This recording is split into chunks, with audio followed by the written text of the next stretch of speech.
안녕하세요. 금융소비자의 생애 안전 투자를 위해 투자론을 새로 쓰는 금융투자교실입니다.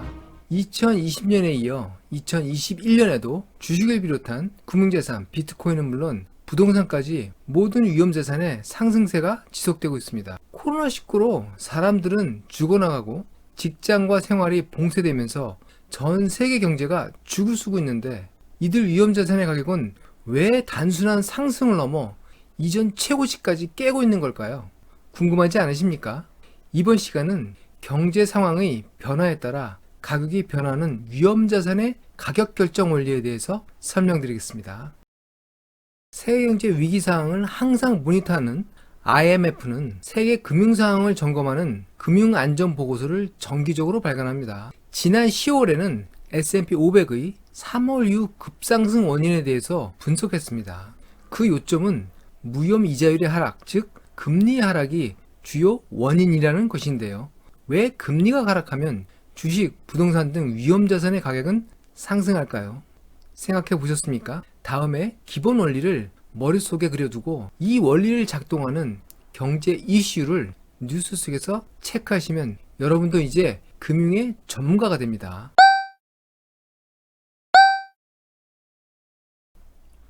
우리들이 살고 있는 자본주의 경제에서 자산의 가격을 결정하는 중요한 방법은 현재 가치법입니다. 자산의 가격은 자산에서 미래에 발생하는 수익, 배당 등 현금 흐름을 모두 합한 것과 같아야 한다는 것이 최소의 요구 가격입니다. 자산의 가격은 이 최소한의 요구 가격과 같아야 한다는 것입니다. 다만 이 미래 현금 흐름을 발생하는 시기마다 이자율을 감안해서 합하는데, 이것이 바로 현재 가치법입니다. 미래 현금 흐름을 이자율로 할인해서 내가 있는 지금 현재 가치로 만드는 법입니다. 이 모든 합계가 최소한 현재 자산을 팔거나 양보하면서 내가 받아야 할 가격, 가치겠지요. 이자의 개념에 대해서는 다른 컨텐츠를 참고하시기 바랍니다.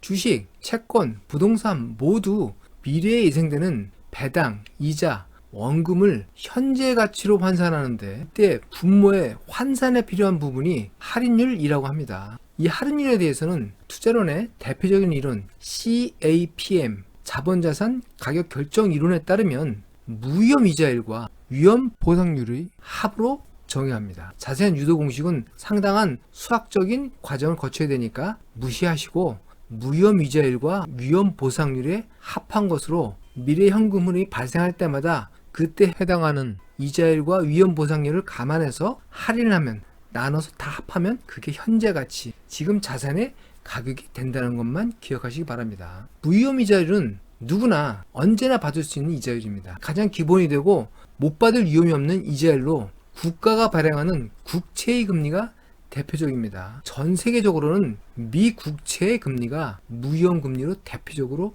인정받고 있습니다. 한편 통상 우리가 이자율, 금리라고 하는 것은 명목금리라고 합니다. 이 명목금리 안에는 인플레이션, 물가 상승률의 개념이 포함이 됩니다. 따라서 물가가 앞으로 상승할 것 같으면 명목금리는 상승한다는 것을 아셔야 됩니다. 두 번째, 위험보상률은 경제 상황의 불확실성, 위험한 정도에 따라서 보상을 감안하는 이자율에 대한 가산분입니다. 더 많은 이자율을 요구하는 것이죠. 자산 가격을 결정하는 이 모형에서 분자의 미래 현금 흐름은 경제 성장률과 같은 요소에 영향을 받는다는 것을 이해하실 수 있습니다. 경제 성장률과 유사한 어떤 성장을 나타내는 개념의 경제 변수들은 다 분모에 영향을 줄 수 있겠죠. 또 이 자산 가격 모형의 분모, 할인율은 금리와 경제 위험 요인에 영향을 받겠죠. 위험 보상률은 경제의 위험, 불확실성이 늘어날수록 보상 요구하는 율이 높아집니다. 결국 할인율은 더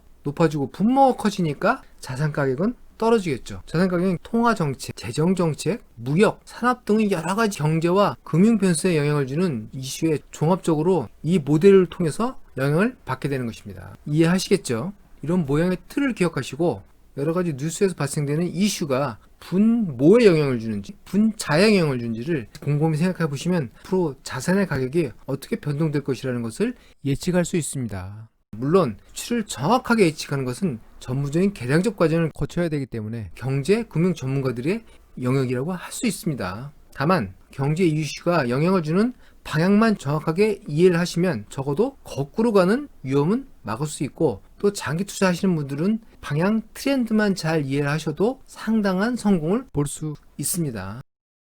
이 가격결정 모형으로 한번 현실을 설명해 봅시다. 2020년 2월 코로나19 초기에는 급격한 경제 충격과 불확실성으로 위험 보상률이 증가하고 더불어 할인율이 증가했습니다. 아울러 경제 성장 전망도 급격히 악화되면서 자산 가격은 전체적으로 폭락을 하게 된 것이죠. 그러나 3월 이후에 전 세계 정부와 중앙은행이 재정정책, 통화정책을 통해 역사상 초유의 양과 속도로 돈 풀기를 지속했습니다. 이에 경제 성장 전망이 개선되면서 미래의 현금 흐름도 커지고 위험 보상률은 하락한 것이죠. 여기에 정책 금리가 초저금리 수준으로 인하하면서 위험자산 가격은 큰 폭으로 반등하게 된 것입니다. 이에 따라 주식은 물론 비트코인, 채권, 부동산을 포함한 모든 위험자산 가격이 작년 급반등하게 되었습니다. 올해 연초까지도 코로나19 해결이 아직 시간이 요구되면서 올해 상반기까지도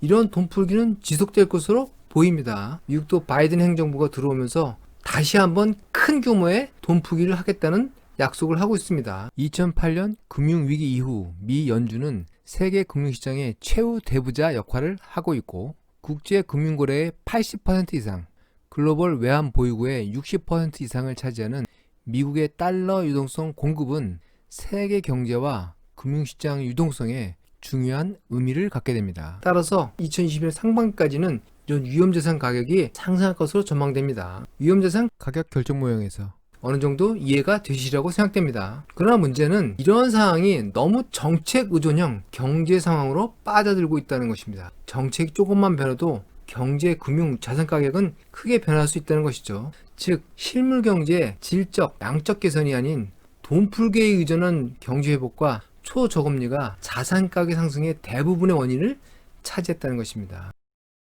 경제와 자산 가격의 정책 의존성에 대한 우려는 코로나19 백신이 개발, 보급, 접종이 시작되며 실물 경제가 본격 회복될 경우에는 그동안의 과다한 돈 풀기로 급격한 물가 상승이 출현할 가능성이 있으며, 이는 곧 시중금리의 상승을 의미합니다. 이에 따라 통화 긴축이 불가피해지면 급격한 자산 가격의 하락 등 금융 급조정이 나타날 우려가 있다는 것입니다. 과다한 글로벌 부채의 영향과 버블 심리 붕괴가 함께 가세할 경우에는 금융과 경제 자산시장 모두 상당한 충격을 받을 수 있습니다. 이 점을 여러분의 자산관리, 투자관리에 참고하시기 바라겠습니다.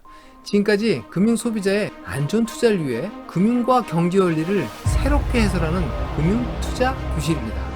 감사합니다.